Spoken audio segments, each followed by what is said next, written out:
Hello guys, मैं हूं आप सब लोगों की दोस्त पूजा। आज मैं आप सब लोगों को मुनीबा मंजारी की स्टोरी बताना चाहती हूँ और हम लास्ट में बात करेंगे कि उनकी स्टोरी से हमें क्या सीखने को मिलता है। गाइस, बहुत ही अच्छी, अमेजिंग और इंस्पायरेबल स्टोरी है मुनीबा मंजारी की। और हमें एक बहुत ही प्यारा सा और अच्छा सा मैसेज देकर जाती है लास्ट में। मुनीबा मंजारी जिन्हें iron lady of the Pakistan भी कहा जाता है। क्या आपको पता है कि मुनीबा जैसे हादसे बहुत से लोगों के साथ होते हैं, या फिर हमारे आसपास, या फिर आप लोगों ने देखा होगा कि बहुत से लोग ऐसे होते हैं जिनके साथ ऐसे हादसे हो जाते हैं, लेकिन वो क्या होते हैं, अपनी लाइफ में पूरी तरह से टूट जाते, बिखर जाते हैं। लेकिन मुनीबा जो एक कॉन्फिडेंट लेडी है, उन वो बिल्कुल भी इस चीज से नहीं बिखरी। बहुत सी यार, बहुत से दुख सहा उन्होंने अपनी लाइफ में, लेकिन फिर भी वो उन चीजों से ऊपर उठ के आई है। मतलब कि एक बहुत ही बड़ी बात होती है अपने आप में। कॉन्फिडेंस लोग वही होते हैं गाइस जो कुछ करके दिखाते हैं। कॉन्फिडेंस का रियल मीनिंग ही होता है कुछ करके देखना। अगर आप जो कुछ भी करते हो अपनी लाइफ में, छोटे छोटे टास्क उनको कंप्लीट करने की कोशिश करते हो ना, तो गाइस आपको अपने आप ही कॉन्फिडेंस आने लगता है। मुनीबा की बात करते हैं। मुनीबा गाइस एक पाकिस्तान की ऐसी घर में पैदा हुई थी जिनके पेरेंट्स रूढ़िवादी सोच रखते हैं, यानी कि अपने आप वहाँ कुछ भी करने की मंजूरी नहीं मिलती थी। 18 साल की उम्र थी मुनीबा की जब उनके पापा ने उनकी शादी कर दी थी। शादी के 2 साल बाद ही उनका कार एक्सीडेंट हो जाता है, बहुत बुरा। हस्बैंड तो गाड़ी से बाहर कूद जाता है, लेकिन मुनीबा वहीं फंसी रह जाती हैं।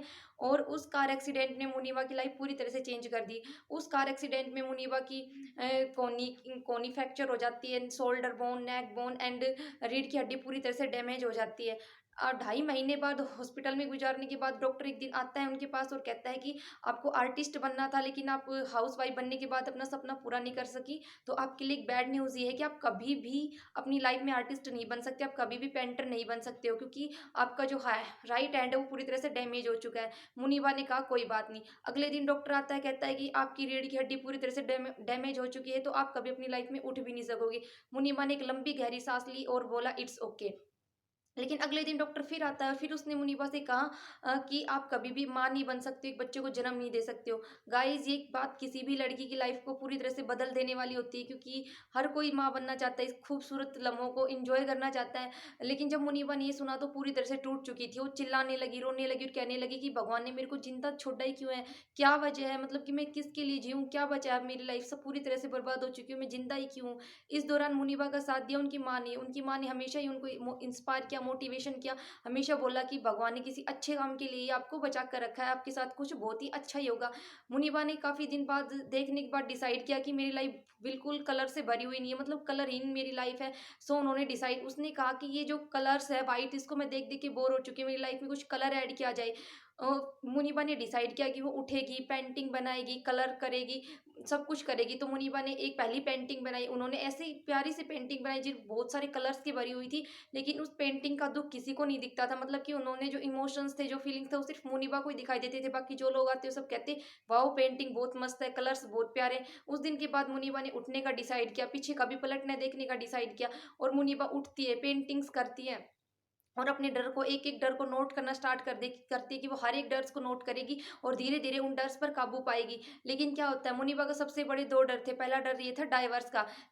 उनमें से एक डर तो बहुत जल्दी पूरा हो गया कि उनके हस्बैंड की दूसरी शादी होने वाली थी। तो मुनीबा इतनी हिम्मत वाली निकली कि उन्होंने अपने हस्बैंड की शादी में खुद उनको विश किया कि मैं बहुत खुश हूँ। उनका दूसरा डर ये था कि कभी माँ नहीं बन सकती है। लेकिन फिर उन्होंने डिसाइड किया कि बहुत से ऐसे पेरेंट्स होते हैं, बहुत से ऐसे बच्चे होते हैं जिनके माँ-बाप नहीं होते हैं, फिर जिनको बच्चे चाहिए होते हैं। तो उन्होंने बहुत से अनाथालय में, बहुत से आश्रम में कॉन्टैक्ट किया बच्चे लेने के लिए। उनको काफ़ी दिन बाद पाकिस्तान की छोटी सी सिटी से कॉल आता है कि नील नाम का एक 2 साल का बच्चा है, क्या आपको अडॉप्ट करना है? तो मुनीबा इस पल का कब से इंतजार कर रही थी। उन्होंने कहा हाँ बिल्कुल, मैं इसको अडॉप्ट करना चाहती हूँ। मुनीबा ने लोगों के सामने आने का इसके बाद मुनीबा ने उस लोगों के सामने आने का डिसीजन लिया, पेंटिंग्स करना शुरू किया और पाकिस्तान की टीवी में एज ए एंकर के रूप में किया। और मुनीबा 2015 में टॉप एंडर्स वुमेन की लिस्ट में फीचर्ड हुई और 2016 में फोर्ब्स की अंडर 30 लिस्ट में शामिल हुई। मुनीबा आज चिल्ड्रंस और वुमेन को मोटिवेशन स्पीच देती है और उनकी लाइफ में आगे बढ़ने के अच्छे अच्छे आइडियाज़ उनको बताती है। इस प्रकार मुनीबा की कहानी बहुत ही इंस्पायरेबल है। एक ऐसी लेडी जिसकी लाइफ में सब कुछ तबाह हो गया था, सब कुछ बर्बाद हो गया था, लेकिन फिर से उठ कर खड़ा होना बहुत बड़ी बात है गाइस, क्योंकि हमारे साथ कुछ भी छोटा मोटा भी बुरा हो जाता है तो भी हम अपने आप को कोसने लग जाते हैं, भगवान नहीं है हमारे साथ, ये हो गया, हमारे साथ वो हो गया। सो गाइस, मुनीबा की स्टोरी बहुत इंस्पायरेबल है। इस कहानी से हमें एक ही बात सीखने को मिलती है कि फेलियर्स लाइफ में अच्छे होते हैं। जैसे बोलते हैं ना सर्फ एक्सेल वाली एड में कि दाग अच्छी, उसी तरह फेलियर्स भी हमारी लाइफ में अच्छे होते हैं। फेलियर्स गाइस, फेलियर्स को एक ऑप्शन लेना चाहिए, मतलब कि फेलियर्स हमारी लाइफ में आते रहना चाहिए। बिना फेल के हम कभी भी अपनी रियल मुकाम तक नहीं पहुंच पाते। फेल होते हैं, फिर उठते हैं, फिर खड़े होते हैं, फिर उठते हैं, फिर खड़े होते हैं। सो गाइस, अपनी लाइफ में हर एक एक पल को सेलिब्रेट करो, इंजॉय करो, अपनी एक एक सांस को सेलिब्रेट करो। अच्छे से रहो, हंसो खेलो मुस्कुराओ, क्योंकि आपके पास बहुत कुछ है। और गाइस, हमेशा बिजी बिजी रहो अपनी लाइफ में, कभी भी खाली मत बैठो और हमेशा अपनी लाइफ को हंसते खेलते हुए गुजारो। Bye guys, love you, bye.